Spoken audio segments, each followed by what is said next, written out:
सर्दियाँ आ चुकी हैं तो क्यों ना कुछ ऐसा बनाया जाए जो कि हमें सर्दी से भी राहत दे और हमारे लिए बीमारियों से भी हिफाजत करे। अस्सलाम वालेकुम व्यूअर्स, आज मैं आपको बताऊंगी कि आप सर्दियों में हल्दी को एक दफ़ा ख़रीद के इतनी सस्ती पूरा साल कैसे इस्तेमाल कर सकते हैं, कैसे इसको आप पूरा साल के लिए सेव कर सकते हैं।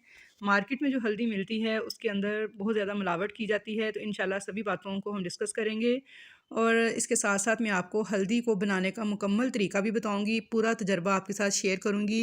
अल्हम्दुलिल्लाह मैं पिछले 18 साल से हल्दी जो है वो घर पे तैयार करती हूँ और हर साल इसे मैं एक दफ़ा इसी सीज़न में लेके बना के रख लेती हूँ, तो अगले सीज़न तक मेरी हल्दी चलती है। तो बहुत ही प्यारा खुशबू, रंग और इसका जायका होता है, तो हमें बहुत सारी बीमारियों से भी बचाती है, एंटीबायोटिक भी है हल्दी बहुत ज़्यादा।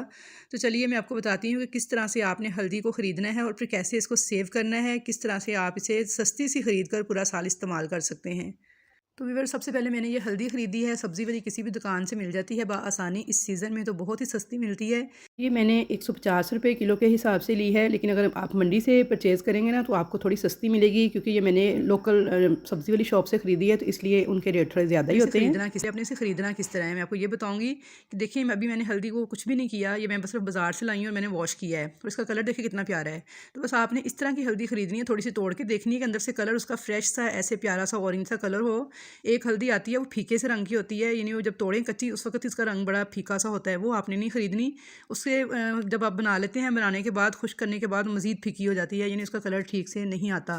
तो इसलिए आपने सबसे पहले तो उसका कलर चेक करके हल्दी ख़रीदनी है। अब उसके बाद आइए दूसरा मरहला आ जाता है इसको धोने का। तो आपने घर पे ला के इसको पानी में भिगो देना है किसी भी खुले टब वगैरह में, और कम से कम 1 घंटे तक आपने इसको पानी में भीगी रहने देना है। उससे क्या होगा, इसके ऊपर जो बहुत ज़्यादा मिट्टी जमी होती है वो सारी की सारी सॉफ्ट हो जाएगी। फिर आपने अच्छी तरह हाथ से मल के एक एक पीस उठाना है, उसे धोना है अच्छे खुले पानी के साथ, और इस तरह से आपने उसे स्ट्रेनर में डाल के रख लेना है।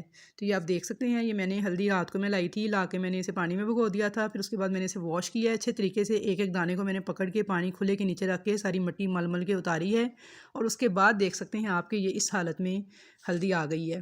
तो चलिए अब इसे बनाना स्टार्ट करते हैं। तो इसके लिए खुले बर्तन में पानी लेना है और इसको बॉईल करना है। पानी मैंने गर्म होने के लिए रख दिया था, पानी गर्म हो चुका है, और अब इसमें हल्दी डाल देंगे। इसे बॉईल करते वक्त बहुत ज़्यादा ध्यान से आपने बॉईल करना है, इतना बॉईल नहीं करना कि बिल्कुल आलू की तरह नरम कर लेना है, बल्कि इसे देखिए मैंने गर्म पानी में डाला है और सिर्फ इसमें उबाल आने का इंतज़ार करना है।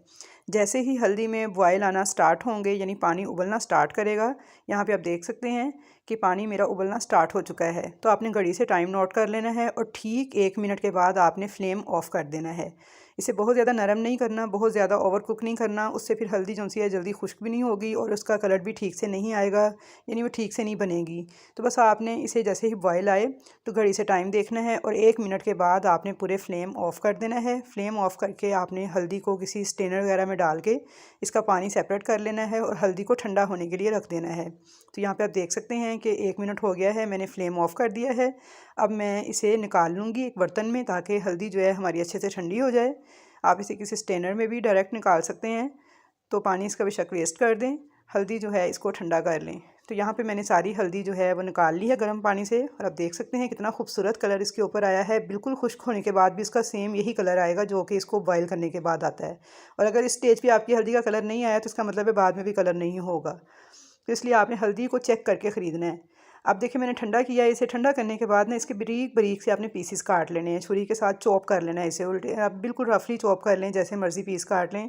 पहले मैं इसको चॉपर में चॉप किया करती थी, वो भी आप कर सकते हैं कि चॉपर में अब इसे डालें और सिर्फ आप इसे थोड़ा थोड़ा सा चॉपर को चलाएँ, यानी दरदरी सी उसमें ऐसे पीस लें, जैसे क्रश करते हैं उस तरह से कर लें।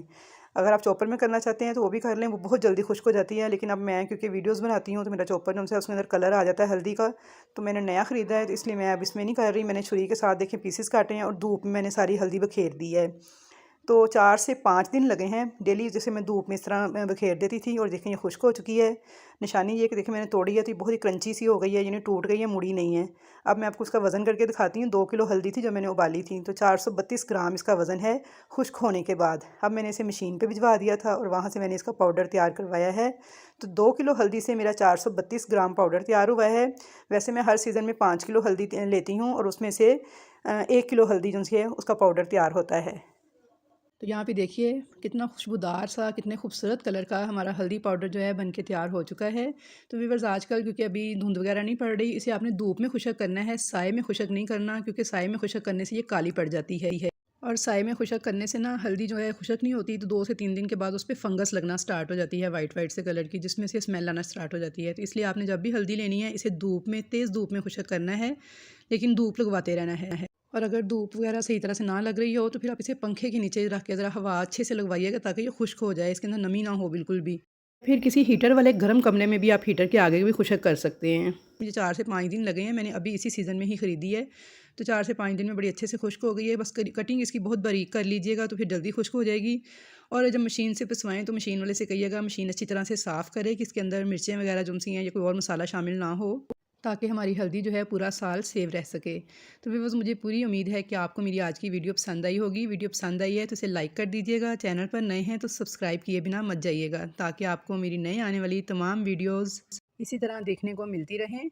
तो इंशाल्लाह ताला मैं आपको हल्दी और दूध बनाने का तरीका भी बताऊंगी नेक्स्ट किसी वीडियो में। सर्दियों में बहुत ही फ़ायदेमंद होता है, बच्चों के लिए, बड़ों के लिए, बुज़ुर्गों के लिए, तमाम दर्दों से निजात दिलाता है। तो इसके अलावा व्यूअर्स, आपने मेरी अलसे की पिन्नी वाली रेसिपी भी ज़रूर ट्राई करनी है। इस सीज़न में बेहद फ़ायदेमंद होती है, बालों के लिए, जिल्द के लिए, पढ़ने वाले बच्चों के लिए जिन्हें हाफ़्ज़े की कमज़ोरी है। और उसके साथ साथ मैंने अलसी की पंजीरी भी बनाना सिखाई है, जिसे शुगर और ब्लड प्रेशर वाले भी इस्तेमाल कर सकते हैं बेफ़िक्र होके। तो इन दोनों रेसिपीज़ को भी आपने ज़रूर ट्राई करना है, लिंक मैं डिस्क्रिप्शन में डाल दूँगी। तो हल्दी के साथ साथ आप इसको भी ज़रूर ट्राई कीजिएगा। उसके अलावा हल्दी का एक हलवा बनता है, तो इंशाल्लाह ताला मैं आपके साथ उसकी भी रेसिपी नेक्स्ट डेज़ में शेयर करूँगी। आई होप कि आपको मेरी हल्दी बनाने की रेसिपी ज़रूर पसंद आएगी, आप इसके फ़वाइद से ज़रूर लुत्फ़अंदोज़ होंगे। तो मुलाकात होगी आपके साथ एक अच्छी और नई रेसिपी के साथ। तब तक के लिए मुझे दीजिए इजाज़त। अल्लाह हाफ़िज़।